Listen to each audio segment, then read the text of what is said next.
IVM.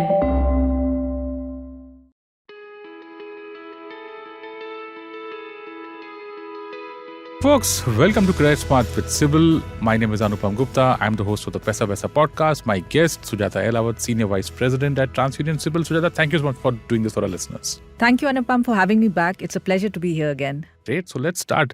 Sujata, here's the thing. So all of us understand credit with credit score. When we're trying to understand, what credit card can I apply for? What will happen if I apply for a loan? We all start with credit score. I want to talk about two things that we start this first episode. One, what is a credit score? And two, what products does this give me access to? So first, credit score.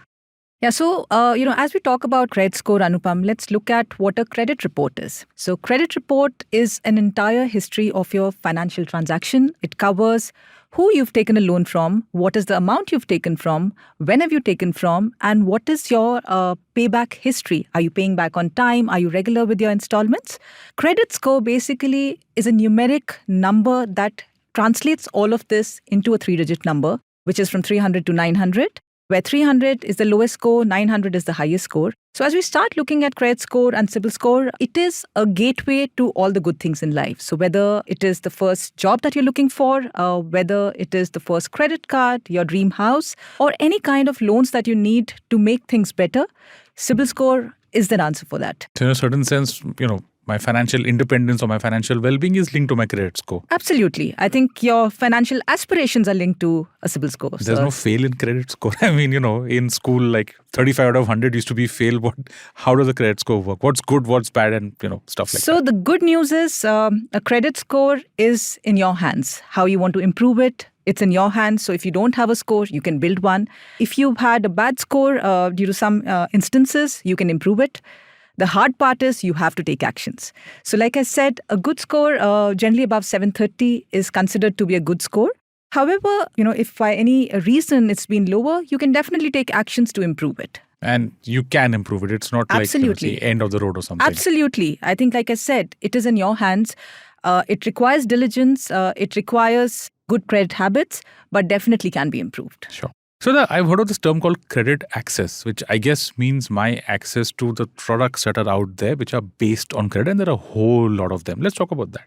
So, Anupam, as you look at credit access, and let's understand what credit is. It could be a credit card. It could be a personal loan that you're looking at, a home loan. It could also mean fancy phone or a fancy television that you want when you walk into a store and walk out on credit. So credit access basically means access to all of those products. Just adding to how high CIBIL score helps you with it, it definitely makes a huge difference to what you're being offered. So a lot of us would have seen or got messages that you're eligible for a pre-approved offer.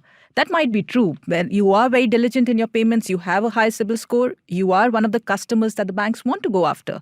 So it's not just getting access to that credit product, but also getting it faster, getting it cheaper, which that means that you will get at a better interest rates. It also means lower processing fees, down payments for the house that you need to buy.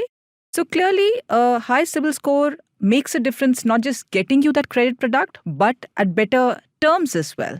That's interesting. So I guess let's just talk about the elephant in the room, so to say, or in the studio. How do I improve my credit score? So Anupam, like I mentioned, it's in your hands, but we have to walk the hard path. So as you start looking at what goes into a credit score or what makes a difference, like I mentioned earlier, there are four big things. Who have you taken that product from? What is the kind of product? So whether it's a secured loan or an unsecured loan. So secured loans basically are home loans, auto loans, etc. Unsecured would be credit cards, personal loans, consumer loans. So it's important to have the right mix of a secured and an unsecured loan as you start looking at it. And the most important part is how are you paying back? So it's very, very important to ensure that all the installments, all the EMIs that you have, you're paying back on time. I think that's the golden rule. That is the most important factor that impacts your credit score. Also, it is very, very important to not to over leverage yourself. I think off late, all of us are big users of credit card with all the reward points that we get. While it is important to get all the benefits, I think it's important for users to make sure that they are paying all the outstanding on time. Even a small amount, we might think that it's a small amount, it's an interest, that might balloon up.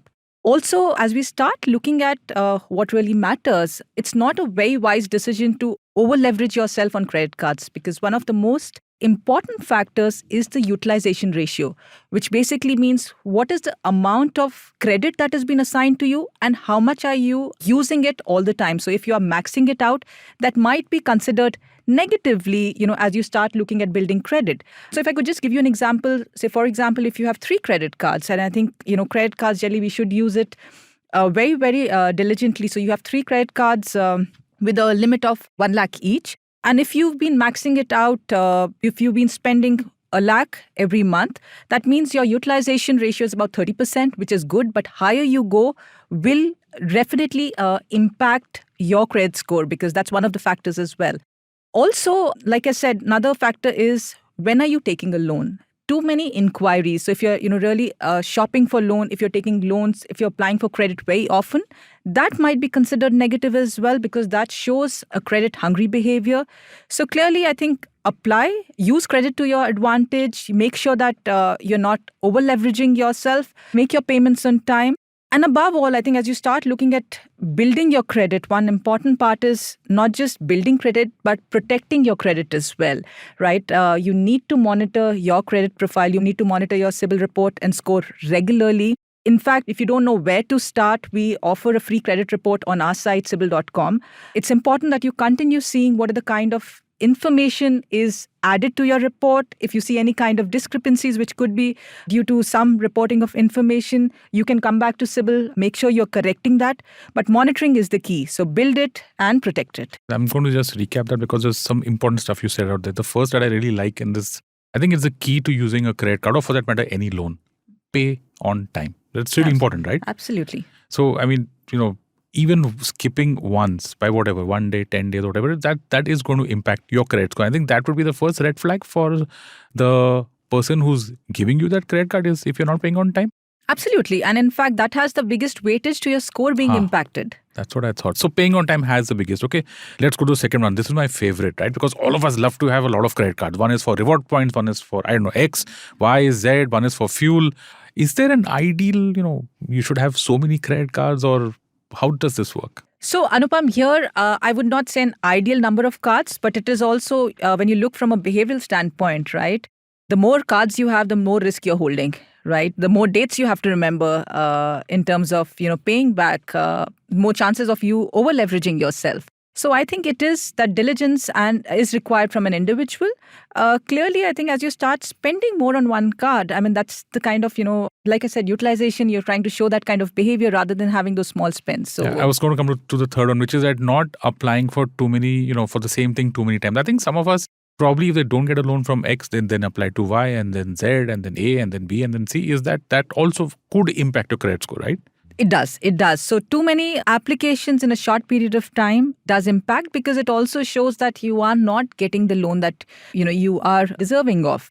Also, if you really look from a standpoint, if you really want to check your eligibility, it probably check your own CIBIL score first, rather than checking after you've applied. Once you check your own CIBIL score, you would know your score, what are the deals that are available for you. And checking your own CIBIL score does not add any kind of inquiry to your report, or it does not impact your score as well. So I think it's important to be self-aware, understand what you're eligible for, and then apply for it.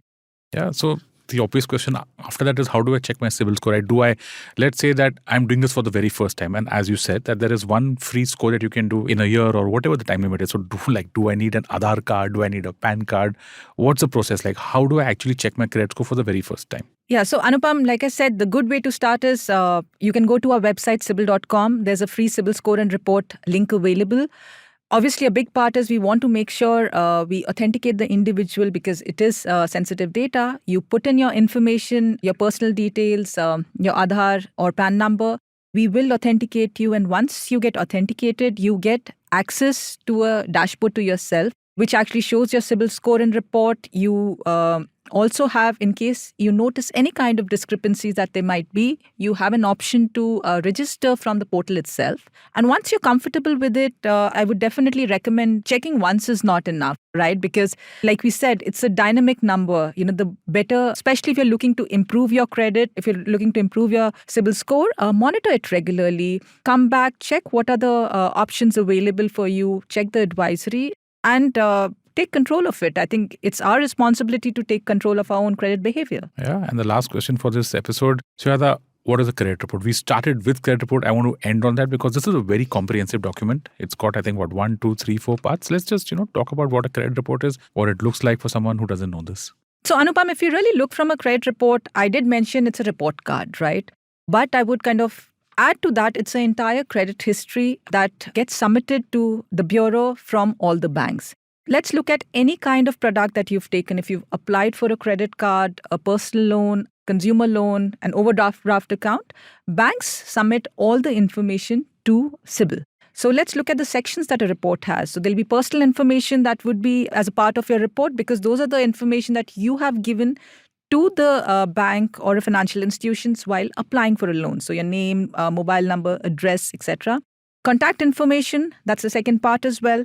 The third and the most critical section is your account level information. So like I mentioned, who have you taken that credit product from? What is the bank name? In terms of when did you take? What is your payment history? So are you paying back on time? In fact, if there are any kind of adverse information, and we will talk about it in our future episodes, but if there's a write-off or a suit filed, all that information is available on the report. Then when you start looking from a perspective of inquiries, that entire section on inquiries. So who you are through the personal information, including contact information, what are the kind of accounts that you have, and how are you paying back? So a credit report is a very, very comprehensive report.